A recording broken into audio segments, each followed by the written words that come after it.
Hi everyone, it's the Comic Fan Man here, coming at you with another video. And I did want to start off by saying happy 2025. I hope you all had a great and fantastic Christmas holiday season and a happy new year. Happy healthy new year for you and your family.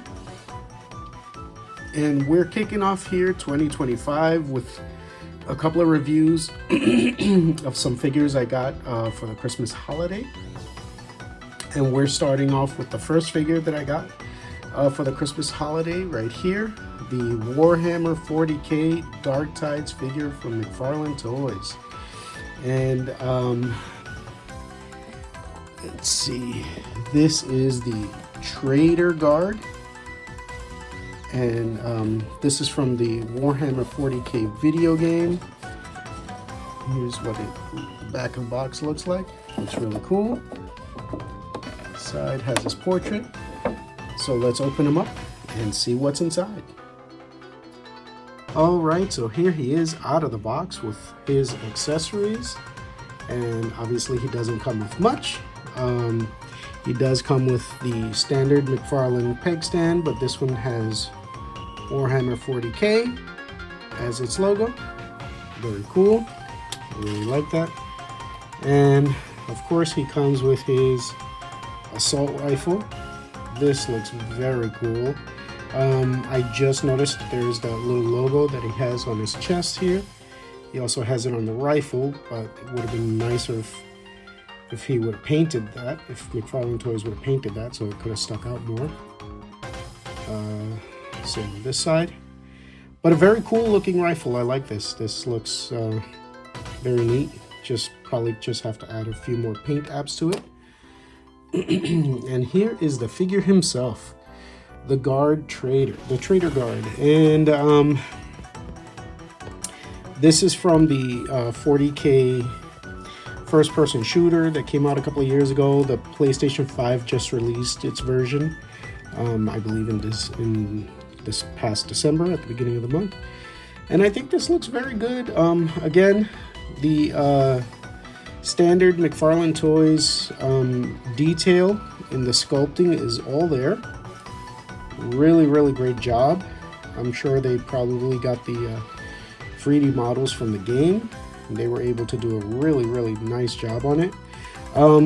You know, I thought the suit itself was just like a dull gray, but it's not. It's actually a very dark green, and the same for the pants. And then he's got the gray kneecaps and black boots, the black arm pads.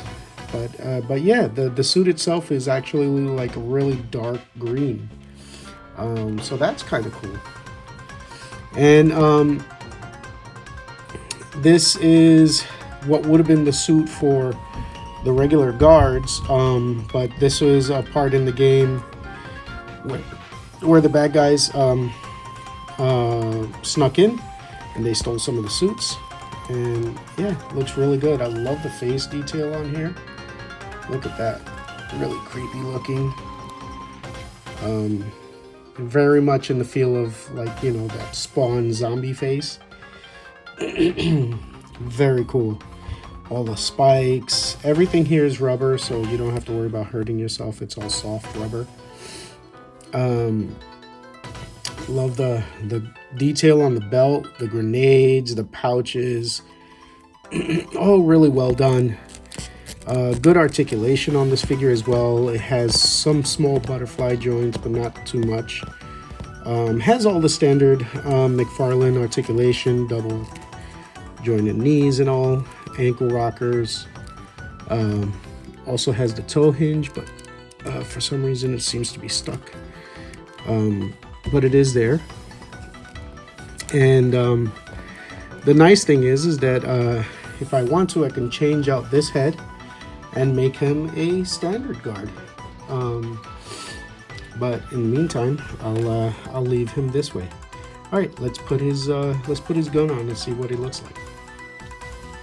All right, so here he is with the rifle on. Very cool.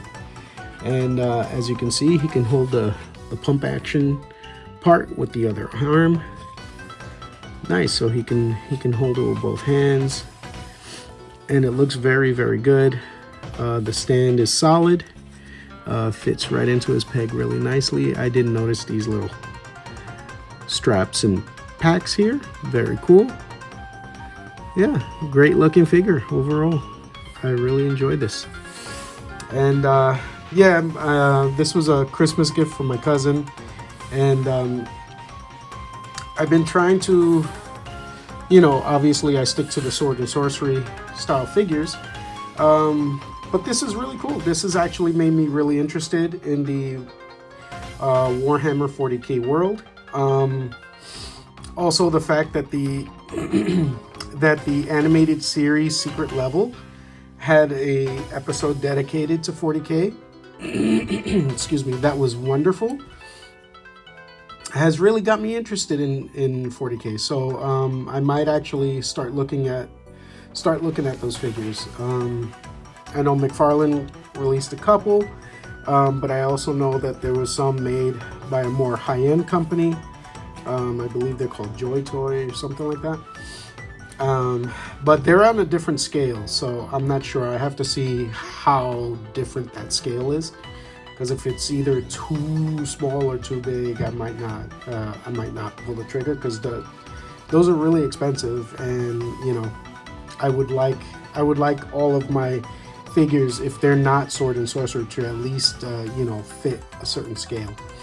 But I'll check that out. I'll do more research on the other Warhammer 40k figures, but at least for now, I do know that McFarlane Toys has a few, so I might get those. Price point is much better, and I know that they lack any paint detail, but I think some of them look really cool anyway, so I'll probably pull the trigger on those. All right, let's do some comparison. All right, here he is next to the G.I. Joe Classified's Outback. And yeah, as you can see, he's not that much bigger. I'm surprised. McFarlane is normally a straight up 7-inch size, but this figure is actually smaller than the standard McFarlane figures. He's almost the size of the G.I. Joe Classified figures. Pretty neat, because he can definitely work on that shelf as well. Yep, he is definitely shorter than 7 inches, because this is the Masterverse New Eternia Man-at-Arms, and as you can see, he is slightly bigger. And Masterverse is in the 7-inch scale. But again, he's not too much smaller, so I think he would still work on that display. Obviously, he would have to be a sword and sorcery figure, but I'm not going to bother with that. He is who he is, and I think he looks just fine. All right. So I might not have any of the Warhammer 40k Titans, but I do have another figure here that would definitely fit within the 40k world. Obviously, this is the Doomslayer from the Doom Eternal line. And yeah, as you can see, he towers over this figure. And yeah, as Doomslayer should. And pulling out the BFG, he would make mincemeat out of this figure. All right, so I wanted to do a quick head swap. And as you can see, I swapped out the head from the Gladiator Superman. I believe that's Superman from Future State, something like that. I thought this was a great looking head for this body. Look at that. I think the fact that he looks so rugged and angry, kind of makes him really fit this aesthetic really well, and the head is very well proportioned for this body. Sometimes the McFarlane heads are like a little too big or too small for certain bodies, but I think this worked out really well, and I think he looks fantastic. So if I don't want to leave him with the bad guy head, I will actually make him one of the city guards. Just like this, using this head. I think that looks fantastic. All right. Well, thank you for joining me. And if you feel that I've earned it, please give me a like and subscribe. And again, Happy New Year. And we got a bunch of stuff that came in for Christmas, and I will start going over those in the next videos. So I hope to see you there. Thank you and have a great day. Bye-bye now.